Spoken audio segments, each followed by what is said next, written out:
Hello అండి. ఈరోజు మా ఇంట్లో అయితే మష్రూమ్స్ అయితే ఉన్నాయి. సో, ఈ మష్రూమ్స్ తోటైతే ఒక మంచి కర్రీ అయితే చేయాలనుకుంటున్నాను. నేను మష్రూమ్స్ కర్రీ నేనెలా ప్రిపేర్ చేస్తాననేది మీతో అయితే నేను షేర్ చేసుకుంటానండి. సో, మష్రూమ్స్ కర్రీ నేనైతే స్టార్ట్ చేయడానికి ముందు ఈ మష్రూమ్స్ గురించి అయితే కొంచెం చిన్న ఇన్ఫర్మేషన్ అయితే మీకు చెప్తాను. ఈ మష్రూమ్స్ వచ్చేసి మనకు 13,000 సంవత్సరాలప్పుడు చిలీలోని పురాతన పురావస్తు ప్రదేశాలు ఉంటాయి కదండీ! అక్కడి నుంచి ఉద్భవించినట్లయితే చెప్తారు. అలాగే తర్వాత స్పెయిన్‌లో కూడా 19,000 సంవత్సరాలప్పుడు పురాతన పురావస్తు ప్లేసెస్ ఉంటాయి కదండీ! అక్కడి నుంచి ఇవైతే ఉద్భవించినట్లయితే మనకైతే చెప్తున్నారు. ఆ తర్వాత ఆసియాలోని ఎక్కువగా చైనాలో వచ్చేసి ఈ మష్రూమ్ కల్టివేషన్ అనేది స్టార్ట్ చేశారనమాట. ఆ తర్వాత ఆసియా మొత్తం అన్ని ప్రాంతాల్లోనూ ఈ మష్రూమ్ కల్టివేషన్ అనేది స్టార్ట్ చేశారు. అలాగే తినడం కూడా స్టార్ట్ అయిందనమాట. ఆ తర్వాత ఈ ట్రాన్స్‌పోర్టేషన్ ఎక్స్‌పోర్ట్ చేస్తుంటారు కదండీ! పండించిన ఈ మష్రూమ్స్‌ని. ఈ తర్వాత ఫ్రాన్స్‌లో వాళ్ళు కూడా ఈ మష్రూమ్ కల్టివేషన్ అనేది స్టార్ట్ చేశారనమాట. అట్లాగా మొత్తం ప్రపంచవ్యాప్తంగా ఏమైందంటే ఈ మష్రూమ్స్ అనేవి తీసుకొని కల్టివేట్ చేయడము, తినడము ఇట్లా అనేది స్టార్ట్ అయిపోయిందనమాట. సో, మష్రూమ్స్ గురించి అయితే అది. ఇకపోతే కర్రీలోకి ప్రాసెస్‌లోకి అయితే వెళ్ళిపోదాము. మష్రూమ్స్ వచ్చేసి మంచిగా ఒక బౌల్‌లోకి వేసుకొని నీళ్లు పోసి కొంచెం ఒక అరగంట సేపు నానపెట్టుకోవాలండి. ఆ తర్వాత వచ్చేసి నేను ఇక్కడ ఒక 7 జీడిపప్పులు అయితే తీసుకున్నాను. ఈ 7 జీడిపప్పుల్ని మంచిగా వాష్ చేసేసి నీళ్లు పోసి కాసేపు అయితే నానపెట్టేసుకుందాం జీడిపప్పును కూడా. ఆ తర్వాత ఈ మష్రూమ్స్ వచ్చేసి మనం నీళ్లు పోసి నానపెట్టుకుంటాం కదండీ! నానపెట్టిన తర్వాత ఏమవుతుందంటే ఆ పైనున్న మనకు చెత్త నల్లగా ఉండేది ఇదంతా మంచిగా పొట్టు కూడా నాని చేత్తోనే మనం రబ్ చేస్తూ ఉంటే నీట్‌గా మంచిగా తెల్లగా అయితే వచ్చేస్తాయన్నమాట. సో, వాటిని మష్రూమ్స్‌ని అయితే అలా ముక్కలుగా కట్ చేసి పక్కనైతే పెట్టేసుకోవాలి. నేను ఇక్కడ వచ్చేసి జీడిపప్పు అయితే నానిపోయింది. సో, ఈ జీడిపప్పుని వచ్చేసి నీళ్ళతో సహా మిక్సీ జార్‌లోకి అయితే వేసుకోవాలి. అలాగే 2 పెద్ద టమాటాలను తీసుకొని ఇలా ముక్కలుగా కట్ చేసుకొని ఈ జీడిపప్పుతో పాటు మంచిగా గ్రైండ్ చేసుకోవాలన్నమాట. పేస్ట్ చేసి పెట్టుకోవాలి. ఇప్పుడు ఒక కడాయి తీసుకొని ఆ కడాయిలోకి కొంచెం ఆయిల్ అయితే వేసుకోవాలి. ఈ ఆయిల్ కొంచెం హీట్ అయిన తర్వాత మనం ఏం చేయాలంటే ఈ మష్రూమ్స్‌ని కట్ చేసి పెట్టుకున్నాం కదా! ఈ మష్రూమ్ ముక్కల్ని వేసి ఒకసారి మంచిగా ఫ్రై చేసుకోవాలన్నమాట. మంచిగా వేయించుకోవాలి. దీంట్లో మనకి వాటర్ వచ్చినా ఇబ్బంది లేదండి. ఏమి కాదు. ఆ వాటర్ కూడా చూడండి వాటర్ కంటెంట్ కూడా దీంట్లో ఎక్కువగా ఉండడం వల్ల మనకి ఏమవుతదంటే హెల్త్‌కి చాలా మంచిదన్నమాట ఇది. వాటర్ ఉన్నా ఇబ్బంది లేదు. సో, మనమైతే వీటిని మంచిగా అయితే ఇట్లా వేయించుకొనేసి ఒక ప్లేట్‌లోకి అయితే తీసి పక్కన పెట్టుకోవాలి. వాటర్‌తో సహా తీసి ప్లేట్‌లోకి పక్కన పెట్టుకోండి. ఇప్పుడు మనం ఈ వాటర్‌ని దీంట్లోనే యూజ్ చేయొచ్చనమాట. ఏమి ఇబ్బంది ఏమీ ఉండదు. సో, ఇప్పుడు మనం కర్రీ వచ్చేసి ఇదే ప్యాన్‌లో అయితే చేస్తున్నాము. సో, ఇక్కడ వచ్చేసి ముందుగా ఒక 2 పెద్ద టేబుల్ స్పూన్ల ఆయిల్ అయితే తీసుకోవాలి. ఆయిల్ అనేది కొంచెం హీట్ అయిన తర్వాత ఇందులో ఒక బిర్యానీ ఆకు చాలా లైట్‌గా వేసుకోండి. స్పైసెస్ ఎక్కువగా వేయకూడదు.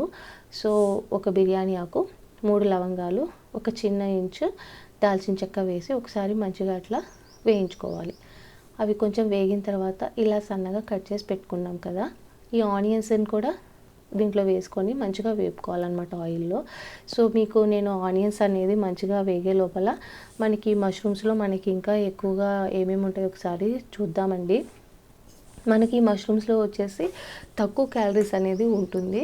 సో, మనకు దీంట్లో విటమిన్స్ విషయానికి వచ్చినట్లయితే బి విటమిన్ అనేది మనకు ఎక్కువగా ఉంటుంది. ఈ బి విటమిన్‌లో మనకు ఎక్కువగా ఇది ఏముంటుంది రిబోఫ్లావిన్, నియాసిన్, బి2 అండ్ బి3 ఈ విటమిన్స్ అయితే మనకి ఎక్కువగా ఉంటాయి. అంతేకాకుండా ఇందులో మనకు పొటాషియం, కాపర్, సెలీనియం ఇవి కూడా మనకి ఎక్కువగా ఉంటాయి. అంతేకాకుండా దీంట్లో మనకి ఫైబర్, ప్రోటీన్ కూడా ఎక్కువగా అవైలబుల్ అయితే ఉంటుందండి. సో, మనకి హెల్త్‌కి అయితే చాలా మంచిది. సో, క్రానిక్ డిసీజెస్ ఎవరికైతే ఉంటాయో వాళ్ళైతే ఎక్కువగా ఈ మష్రూమ్స్ తీసుకోవడం వల్ల కొంచెం చాలా వరకు హెల్త్ బెనిఫిట్స్ అయితే మనకు కొంచెం మంచిగా ఉంటుందన్నమాట హెల్త్ అనేది. అంతేకాకుండా దీంట్లో మనకి ఎక్కువగా ఇది డి విటమిన్ ఉండడం వల్ల మనం బయట ఎండలోకి వెళ్ళినప్పుడు మనం మష్రూమ్స్ తీసుకుంటాం కదండీ! తీసుకున్న తర్వాత ఎండలోకి వెళ్ళినప్పుడు ఏమవుతదంటే మన బాడీ అనేది డి విటమిన్ అనేది అబ్జర్వ్ చేసుకుంటుందన్నమాట. సో, చాలా హెల్త్ బెనిఫిట్స్ అయితే ఉన్నాయి. సో, ఈ మష్రూమ్స్ అనేది మనము ఎక్కువగా వీక్లీ ఒక అట్‌లీస్ట్ 2 టైమ్స్ అయినా తీసుకుంటే చాలా మంచిదని నా ఒపీనియన్ అండి. ఆ తర్వాత ఇక్కడ మనకు చూసినట్లయితే ఆనియన్స్ అయితే మంచిగా ఫ్రై అయితే అయిపోయాయి. ఆ తర్వాత ఇందులో ఒక చిన్న టేబుల్ స్పూన్ అల్లం వెల్లుల్లి పేస్ట్ అయితే వేసుకోవాలి. అల్లం వెల్లుల్లి పేస్ట్ కూడా ఎక్కువగా వేసుకోకూడదు. లైట్‌గా వేసుకుంటే చాలు. అల్లం వెల్లుల్లి పేస్ట్ అయితే ఇక్కడ అయితే మంచిగా పచ్చివాసన అయితే పోయింది. ఆ తర్వాత మనం ఇందాక టమాటాలు, జీడిపప్పు పేస్ట్ చేసుకున్నాం కదా! అది వచ్చేసి ఇందులో వేసి మంచిగా కలుపుకోవాలి ఒకసారి. ఇలా మంచిగా కలుపుకోవాలి. కలుపుకున్న తర్వాత ఇందులోనే కొంచెం పసుపు, ఆ తర్వాత ఇందులోనే టేస్ట్‌కి తగ్గట్టు కారం. స్పైస్ ఎక్కువగా తినాలనుకుంటే కొంచెం కారం ఎక్కువైనా వేసుకోవచ్చు. లేదు తక్కువగా తినేవాళ్ళైతే కొంచెం తక్కువనే వేసుకోండి. ఆ తర్వాత ఇందులో కొంచెం సాల్ట్ కొద్దిగా వేసుకోండి. మళ్ళీ ఎక్కువైందంటే మళ్ళీ తినలేం కదా! సో, సాల్ట్ అయితే మళ్ళీ చూసుకొని వేసుకుందామని చెప్పేసి కొద్దిగానే సాల్ట్ అయితే వేశాను. సో, ఇప్పుడు ఈ ఉప్పు, కారం, పసుపు అయితే మంచిగా కలుపుకోవాలి. ఇవంతా బాగా కలుపుకున్న తర్వాత ఈ టమాటా ఇవంతా మంచిగా ఉడకడానికి సిమ్‌లో పెట్టేసి, మూత పెట్టేసి మంచిగా ఉడకబెట్టేసుకోండి కాసేపు. మధ్య మధ్యలో మూత తీస్తూ కలుపుకుంటూ ఉండాలనమాట. ఎందుకంటే గ్రేవీ మళ్ళీ అడుగున మాడిపోతది కాబట్టి, సో, మాడిపోకుండా మంచిగా మధ్య మధ్యలో కలుపుకుంటూ ఉండాలి. మూత పెట్టి కలుపుకుంటూ ఇలా తీసుకుంటూ ఒక 10-15 మినిట్స్ వరకు మనము ఈ టమాటా అనేది మంచిగా ఫ్రై చేసుకోవాలి. ఆ తర్వాత వచ్చేసి దీంట్లో లైట్‌గా ఆయిల్ అనేది మనకు సైడ్స్‌లో అయితే వస్తుంది. సో, ఈ విధంగా వచ్చిన తర్వాత దీంట్లో మనము ఇందాక ప్లేట్‌లో తీసి పెట్టుకున్నాం కదా మష్రూమ్స్ విత్ వాటర్‌తో సహా అయితే వేసేసేయండి. ఈ విధంగా వేసిన తర్వాత ఈ మష్రూమ్ ముక్కల్ని మంచిగా ఈ టమాటా గ్రేవీలో అయితే బాగా కలిసేటట్టు మంచిగా కలుపుకోవాలి. మంచిగా ఇలా కలుపుకుంటూ ఉండాలి. అప్పుడు ముక్కలకొచ్చేసి ఈ గ్రేవీ అంతా బాగా పట్టుకుంటుందనమాట.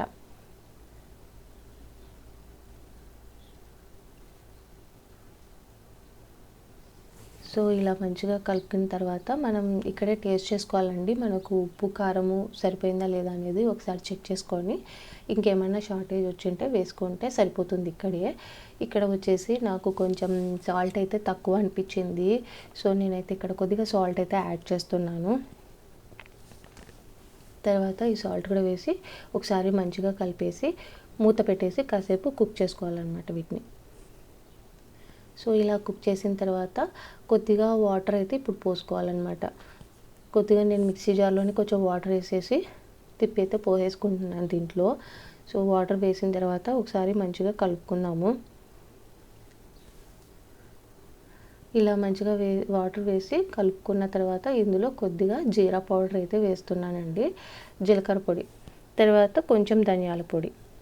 అంతే అండి. ఎక్కువ స్పైసెస్ ఏం లేకుండా సింపుల్‌గా ఇలా చేసుకుంటే హెల్త్‌కి చాలా మంచిది. ఎక్కువ మసాలా లేకుండా లైట్‌గా అలా తీసుకుంటే చాలా బాగుంటుంది.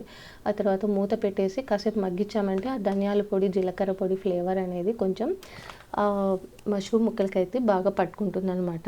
సో, ఇంక గ్రేవీ అంతా దగ్గరకు వచ్చిన తర్వాత లాస్ట్‌లో కొంచెం కొత్తిమీర వేసి బాగా అలా కలుపుకొని మళ్ళీ కాసేపు మూత పెట్టామంటే ఏమవుతుందంటే ఆ కొత్తిమీర ఫ్లేవరు, ఆ వేడికి అదంతా కొంచెం బాగా మంచిగా కర్రీకి అయితే మనకు అందుకుంటుంది. సో, తినేటప్పుడైతే చాలా బాగుంటుందండి. అంతేనండి. ఎంతో సింపుల్‌గా టేస్టీగా ఉండే మష్రూమ్ కర్రీ అయితే రెడీ అయిపోయింది.